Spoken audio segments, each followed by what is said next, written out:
Magandang hapon sa ating lahat at naritong ulat sa lagi ng panahon ngayong hapon ng Lunes, June 29, 2026. Base nga sa ating latest satellite animation, ay huling namataan ng low pressure area sa layong 165 kilometers east-northeast o silangan, hilagang silangan ng Borongan City, Eastern Samar. Ito ang nasabing low pressure area ay mataas ang tsansa na maging isang ganap na bagyo sa susunod na 24 oras. At kung magiging isang ganap na bagyo man yan, ay maaari tayong magtaas agad ng wind signal number 1 dito sa may Bicol region, maging sa may Quezon, Batangas, Occidental Mindoro, Oriental Mindoro, Marinduque at Romblon. Kaya manatiling nakatutok sa Pag-asa hinggil nga sa latest development nitong binabantayan nating low pressure area. Sa kasalukuyan na nga ay nakakaapekto na yan at nagdadala ng katamtaman hanggang sa malalakas na mga pag-ulan sa malaking bahagi ng Katimugang Luzon at Visayas. Samantalang southwest monsoon naman ang siyang umiiral dito naman sa may bahagi o kanlurang bahagi ng southern Luzon. Sa magiging lagay ng panahon bukas, asahan nga natin na dahil sa patuloy na epekto ng low pressure area ay magiging kalat-kalat na ang mga pag-ulan sa Metro Manila, Calabar Zone, maging dito sa may bahagi ng Bicol Region, Occidental Mindoro, Oriental Mindoro, Marinduque at Romblon. Sa dalabing bahagi naman ng Luzon ay iiral naman yung mga localized thunderstorms lalong-lalo na nga sa hapon at sa gabi. Agwat ang temperatura dito sa Tuguegarao aabot 26 to 37 degrees Celsius samantalang sa Metro Manila, 26 to 31 degrees Celsius at sa Legazpi, 27 to 32 degrees Celsius. Sa magiging lagay naman ng panahon sa buong Visayas, dala na rin ng pagdaan ng low pressure area, asahan pa rin natin yung matataas na tsansa ng mga pag-ulan, pagkidlat at pagkulog sa buong araw.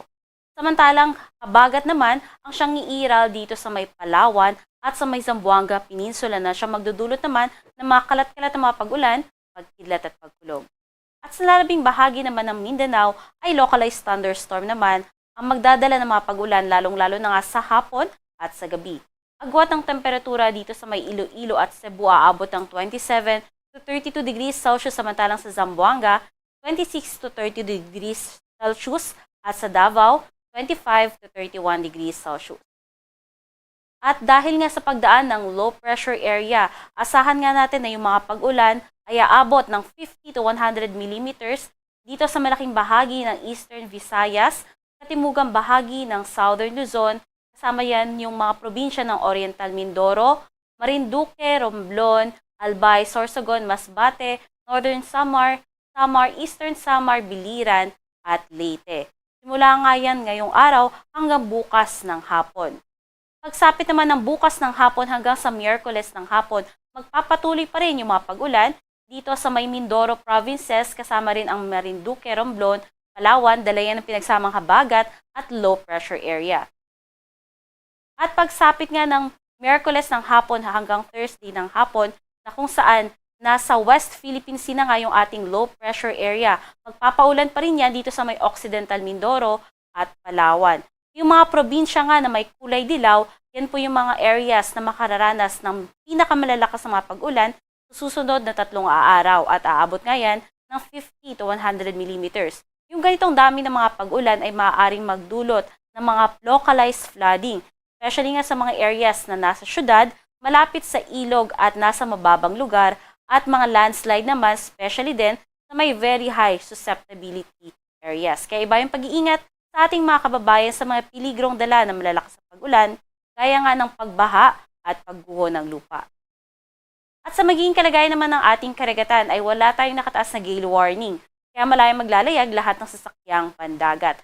Ang karagatan natin, ang mapag-alon na abot lamang ng 0.6 to 1.5 meters. Panayad hanggang sa katamtaman ang mga pag-alon. At sa magiging lagay nga ng panahon sa susunod na 3 araw, dahil nga sa patuloy na epekto ng low pressure area hanggang Miyerkules, asahan natin na patuloy ang mga pag-ulan dito sa Metro Manila, maging sa may katimugang bahagi ng Luzon. Pagsapit naman ng Huwebes, dito na lang yan sa may kadlurang bahagi ng Central Luzon, pababa hanggang Southern Luzon, particularly sa mga areas ng Zambales, Bataan, Occidental Mindoro, Oriental Mindoro at Palawan. Pagsapit naman ng Biyernes, malaking bahagi na ng Luzon ang makararanas ng unti-unting pagganda ng panahon. Dito naman sa Kabisayaan, magpapatuloy din yung pag-ulan hanggang Miyerkules. Malaking bahagi pa rin ng Visayas ang makararanas ng mga patuloy na mga pag-ulan. At pagsapit ng Huwebes, dala nga ng paglayuna ng ating low pressure area, more on sa western part na lang ng Visayas, including Iloilo City, ang makararanas ng mga kalat-kalat na mga pag-ulan, pagkidlat at pagkulog, at improving weather na nga pagsapit ng Friday, pero more on may mga tsansa pa rin ng localized thunderstorm. Samantalang dito naman sa Mindanao, bukas asahan nga natin na magpapatuloy ang mga pag-ulan sa Zamboanga Peninsula at aabot pa yan hanggang Miyerkules. Ngunit sa malaking bahagi ng Mindanao ay iiral na yung localized thunderstorm. Especially nga pagsapit ng Thursday at Friday na kung saan patuloy na nga yung pagganda ng panahon. At base nga sa ating tropical cyclone threat potential, yung binabantayan nga natin na low pressure area ay mataas yung tsansa na maging isang ganap na bagyo sa loob ng 24 oras na kung saan dadaan nga yan sa kalupaan sa pagitan ng Visayas at Southern Luzon. At bukod dyan, ngayong linggo ay meron pang isang posibleng low pressure area na mamuo sa labas ng ating Philippine Area of Responsibility. And by next week, nakikita nga natin na dadaan yan dito sa may northeastern part ng ating Philippine Area of Responsibility at mababa naman yung tsansa na maglandfall. At bukod pa dyan, ay meron isa pang maaring mamuo na low pressure area muli sa labas ng ating Philippine Area of Responsibility at maaaring pumasok sa loob ng PAR. Kaya patuloy po tayong tumutok sa pag-asa sa mga posibleng developments ng mga bagyo o low pressure area. Dito sa Kalakhang, Maynila, ang araw ay lulubog ng alas 6:29 ng hapon at sisikat naman yan bukas ng alas 5:30 ng umaga. Manatiling may alam sa lagay ng panahon at bisitahin ang ating mga social media pages sa X, Facebook at YouTube at i-search lamang ang DOST Pag-asa. At para sa mga karagdagang impormasyon ay bisitahin ang ating website pagasa.dost.gov.ph at panahon.gov.ph. At yan ang latest mula dito sa Pag-asa Weather Forecasting Center. Charmaine Varilla, nag-uulat.